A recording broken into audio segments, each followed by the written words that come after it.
A day in my life bilang isang ate na nagdesisyon na manirahan dito sa Kapalonga kasama ang aking kapatid. Hello guys! Kamusta po kayo? Ano na nga ba yung mga nangyayari sa aking buhay-buhay this past few days? Ay nako, grabe, sobrang daming ganap. Tuloy-tuloy pa din yung aming pagtitinda ng kutsinta. Pero tuwing Lunes ay aming day off. Awat tulong ay nakaka-survive pa rin naman araw-araw. Kaya hindi pwedeng huminto dahil dito nga kami kumukuha ng halos pang araw-araw namin. At alam nyo guys, grabe, sobrang nakakataba talaga ng puso dahil kahit mga taga-ibang municipalities ay dumadayo at bumibili at mga nagpapapicture. Ako, maraming salamat ho talaga. Minsan nga ako ay nahihiya dahil minsan ay wala pang ligo. Tapos may pagkakataon din na tayo ay bumisita ng Gisikan. Birthday ho kasi nito nung aking lola. At dito nga ay naabutan kong mga nagiinom ng aking mga lolo at tito. Tapos hinainan nila ako ng baboy damo. Ito nga ang first time ng aking pagtikim nito. At hindi ko akalain na masarap pala siya. Napakalambot ng laman niya hanggang taba at hanggang balat. At malasa, siguro masarap lang din talaga sila magluto. Hindi naman kami gaano nagtagal dito dahil medyo malayo pa yung uuwian namin. Mahirap na ang gabihin. Nagtingin-tingin lang ako sa paligid. Meron nga palang baboyan ng lolo ko dito. Sabi ko nga kapag nagkaroon ng budget ay magpapaalaga din ako. Naririnig ko lang na maganda rin ang kitaan sa baboy. Kaso ayokong ako yung mag-aalaga kasi kapag alam kong ibebenta at kakatayo na, ay naku, baka hindi ho kayanin ng aking puso. Tapos pinabaunan pa nila kami ng manok. Buhay na manok. Alagain ba? Si Ate Jingjing ang nagdala nito. At doon niya inuwi doon sa bahay nila. Maganda kasi doon kila Ate Jingjing. Medyo malawa. At sabi niya ay may mga manok din sila doon. Kaya saktong-sakto. At dito nga ay may nakita akong duyan. Ang ganda-ganda ng spot. Alam niyo yung mga malalaking puno. Tapos ang linis ng lugar. Ang sarap-sarap lang mag-chill. Hay, ang sarap ng buhay sa probinsya, no? May kataasan nga yung lugar na to. Kaya tignan nyo naman kung gaano kaganda yung view. Kitang-kita mo talaga ang kabundukan. Tapos lumipas ang isang araw ay bumalik uli kami dito upang maghatid ng kutsinta. Birthday ni Kali, pamangkin ko sa pinsan. Halos lahat na nga ng aking mga pinsan ay nag-aanak na. Sabi ko nga, iba kakabunsuan yung maging pamangkin nila sa akin. Madami nga po kaming kamag-anak dito sa Gisikan. Kaya isa rin ho talaga ito sa aking pinupuntahan. Lalo na kapag may mga pagkakataon, yung talagang mga libreng oras. Para ho kasi sa akin ay napakaikli lang ng buhay hanggat may pagkakataon na ikaw ay bumisita. Ay grab the opportunity dahil hindi mo alam kung kumpleto pa ang pupuntahan mo. Dahil palagi ko ang sinasabi, hindi naman natin alam ang nilalaman ng bukas. Kaya iparamdam natin na habang nandyan pa sila, kumpleto pa tayong lahat, ay naipaparamdam natin yung pagmamahal natin sa kanila. Shoutout nga sa mga batang ito, parang inintay tayo dito sa taas. Hanggang dito ay may mga nanonood ng ating vlog kahit bihira na ako makapag-upload. Tapos itong mga nagdaan ay sunod-sunod ang ating pagiging guest speaker. Na-invite tayo sa Delia Diezmo sa pag-celebrate ng Women's Month. Ang daming mga estudyante dito na naka-follow sa atin. Alam niyo yung pakiramdam na ang sarap-sarap kasi parang nilulook up ka nila bilang isang role model, ate, inspiration. Ang natatandaan ko na nga lang sa sinabi ko dito, bilang pag-celebrate ng Women's Month, ang babae ay hindi lang sa bahay. Kayang-kaya niya ring makipagsabayan sa buhay. Katulad ko,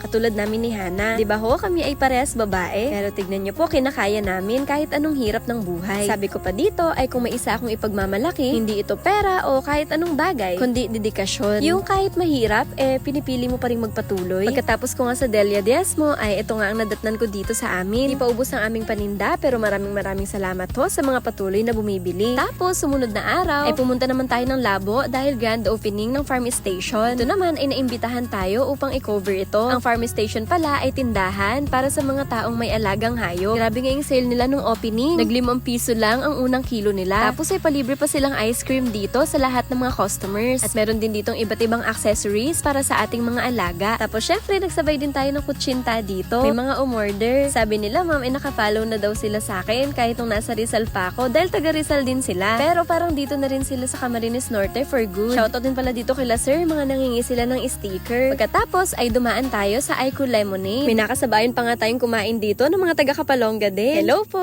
Pagkatapos naman ay dumiretso tayo ng SM City Daet. Aywan ko ho ba, nakaugalian ko na ho talaga na pagkapasok ko ng SM ay sa CR po ako dumidiretso. At dito nga ay may nakasabayan tayo ng mga follower natin. Sa pagkakatanda ko ay mga taga Mercedes sila. Maraming salamat po sa suporta. Ingat po kayo palagi. At habang nga tayo ay nag-grocery dito ay na-meet natin ang SK Chairman. Hindi ako sigurado pero sa pagkakatanda ko ay SK Chairman siya ng Camarines Norte. Hala ma'am, correct nyo na lang po ako kung ako ho ay nagkakamali pero isang karangalan ho ang ma-meet ko ho kayo. At dito nga ay alas 5 na ng hapon. Alam niyo ho ba ako ho ay namomroblema dito kung paano ko ho pagkakasyahin yung mga pinamili ko. Ako ho ay nalibang sa pamimili. Meron na ho kasi kaming ref. Opo, nakapagpundar na naman ho tayo ng isang gamit. At gusto ko ho na malamnan siya. Talaga hong ipinagpapasalamat ko ho itong lahat ng to, lahat ng blessing na akin natatanggap sa Diyos. Dahil alam niyo po yun, kahit ho dalawa lang kami ni Hana, ay akalain niyo po nakakapagpundar pa ho ng gamit. Bukod ho sa nasusurvive na kami sa araw-araw, monthly bills ay nakakapagpundar pa ako. Kaya ang mahalaga lang ho talaga ay ang dedikasyon na huwag tumigil kahit mahirap at maniwala sa Diyos at pagtiwala sa kakayanan. Dahil sino pa ba ang magtitiwala sa'yo? Syempre, dapat unang-una ang sarili mo. Masyadong mahaba na yung video. Siguro yung mga ibang kaganapan ay sa susunod na lang na video. Nako, sobrang dami ho talagang clips na nakaimbak dito sa aking gallery. Sunod-sunod ho kasi yung guesting at saka yung mga events. Kaya nawalan ho tayo ng time sa pag-e-edit. Madali lang ho talagang mag-video, pero ho yung pag-e-edit, talagang ho maglalaan ka ho ng mahaba-habang oras. So far po ay super productive naman ang mga nagdaang araw natin. Salamat sa Diyos sa bawat araw na pag-iingat. Ayun lang. So paano? Sa susunod na video ulit. Salamat sa palaging panonood. Janet!